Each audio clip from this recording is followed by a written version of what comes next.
सुरेश, विनीत और चंदू बचपन के दोस्त थे। अब तीनों एक ही कॉलेज में अपनी आगे की पढ़ाई पूरी कर रहे थे। तीनों अच्छे संस्कारी परिवार के थे, लेकिन चंदू की एक बुरी आदत की वजह से सुरेश और विनीत चिंतित रहते थे। ये देखो दोस्तों, है ना एकदम भारी। चंदू के हाथों में महंगी वाली घड़ी देख के सुरेश और विनीत चौंक जाते हैं। चंदू, ये कहाँ से उठाई तुमने? कल बस में मेरे बाजू में एक अंकल बैठे थे, उनकी बैग में से चुराई मैंने। चंदू की बात सुन के विनीत गुस्सा होता है। लेकिन चंदू, तुमने कसम खाई थी कि अब तुम चोरी नहीं करोगे, फिर ऐसा क्यों किया तुमने? हाँ यार, आई नो, लेकिन चोरी करने के बाद मुझे अजीब सा सुकून मिलता है। तुम लोग बेवजह टेंशन लेते हो यार। छोटी मोटी चोरी करने से कुछ पाप वाप नहीं लगता। ऐसा कहकर चंदू वहां से चला जाता है। समझ नहीं आता इसे कैसे सही रास्ते पे लाए। मुझे लगता है हमें विद्याधर सर से बात करनी चाहिए, वो जरूर इसका हल निकालेंगे। जिस कॉलेज में ये तीन दोस्त अपनी पढ़ाई कर रहे थे, वहाँ विद्याधर मिश्रा नाम के एक सीनियर प्रोफेसर भी थे। विद्याधर साइकोलॉजी पढ़ाते थे और स्टूडेंट्स में काफी प्रिय थे। Hello sir. Hello hello, any difficulty in new chapter? No sir, actually हमें आपकी मदद चाहिए। ओह, क्या मदद चाहिए? सुरेश और विनीत विद्याधर को चंदू की चोरी करने की आदत के बारे में बताते हैं। ये बात है। ठीक है, तुम कल चंदू को मेरे पास लेके आना। Thank you sir. अगले दिन तीनों दोस्त विद्याधर सर से मिलने आते हैं। हाँ चंदू, बोलो, क्या कहना है तुम्हारा इस चोरी करने की आदत के बारे में? सर, दरअसल मैं ये आदत छोड़ना चाहता हूँ, लेकिन कई बार कोशिश करने के बावजूद भी मैं अपने आप को गलत काम करने से नहीं रोक पाता। चंदू की बात सुन के विद्याधर सोच में पड़ते हैं। आई बात समझ में।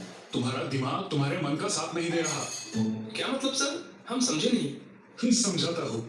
देखो, हमारा मन और दिमाग एक दूसरे के साथ जुड़े होते हैं, लेकिन कभी कभी मन जो चीज करना चाहता है या नहीं करना चाहता, दिमाग उसके विपरीत चलता है। ओके, मतलब चंदू का मन उसे चोरी ना करने की सलाह देता है, लेकिन दिमाग ये बात नहीं मानता। बिल्कुल ठीक। लेकिन अब मैं क्या करूँ सर? मैं भी ये आदत छोड़ना चाहता हूँ। अच्छी बात है, अब तुम अपने मन से ये दृढ़ निश्चय कर लो कि तुम दिमाग को तुम्हारे मन पे हावी नहीं होने दोगे। जी सर, मैं पूरी कोशिश करूंगा। ऐसे ही एक हफ्ता निकल जाता है। सुरेश और विनीत फिर से विद्याधर सर को मिलने आते हैं। अरे सुरेश, क्या हुआ? सब खैरियत है? नहीं सर, चंदू की चोरी करने की आदत अभी भी वैसी ही है। अच्छा, चंदू कहाँ है? आ रहा है आपसे मिलने। तभी चंदू वहाँ पहुँच जाता है। Sir, I am sorry. मैंने आपकी सलाह के अनुसार आचरण करने की बहुत कोशिश की, लेकिन कर नहीं पाए। विद्याधर सर की बात सुन के चंदू अचरज में पड़ता है और अपने आप से नाराज हो जाता है। कोई बात नहीं, मुझे पता था ऐसे ही होगा। विद्याधर सर की बात सुन के तीनों दोस्त उलझन में पड़ते हैं। तो अब चंदू को क्या करना चाहिए सर? क्या उसे कभी भी इस बुरी आदत से छुटकारा नहीं मिलेगा? लड़कों की बात सुन के विद्याधर हंस पड़ते हैं। सर, अब मैं क्या करूं? बहुत आसान है। अब तुम जब भी किसी चीज की चोरी करोगे, उसके बाद ये बात तुम्हें मुझे और हमारी पूरी क्लास को बतानी होगी। विद्याधर की बात सुन के तीनों दोस्त अचरज में पड़ते हैं। इसका मतलब मैं चोरी कर सकता हूँ? बिल्कुल।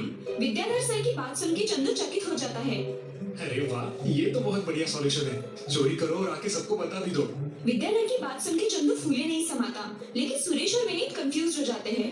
कुछ दिन बाद सुरेश और विनीत विद्याधर सर को मिलने आते हैं। सर, आज 10 दिन हो गए, लेकिन चंदू आपको मिलने नहीं आया। हाँ, तो क्या अब उसने चोरी करना छोड़ दिया होगा? सुरेश और विनीत की बात सुन के विद्याधर हंस पड़ते हैं। हाँ, उसने चोरी करना बंद किया होगा। विद्याधर सर की बात सुन के सुरेश और विनीत अचरज में पड़ते हैं। ये आप इतनी यकीन के साथ कैसे कह सकते हैं सर? क्योंकि ये बहुत ही सिंपल ह्यूमन साइकोलॉजी यानी मानव मनोविज्ञान है। हम कुछ समझे नहीं सर। बताता हूँ। कोई भी इंसान अपनी गलतियां दूसरों के सामने खुलेआम बताने में या स्वीकार करने में झिझकता है। उसे हिचकिचाहट होती है, शर्मिंदगी का एहसास होता है।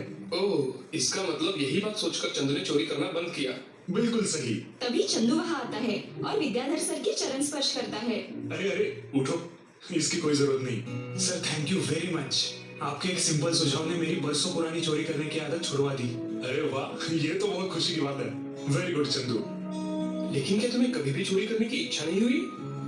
हुई, एक नहीं कई बार हुई, लेकिन जब सर का सुझाव याद आता, मेरे हाथ वही रुक जाते।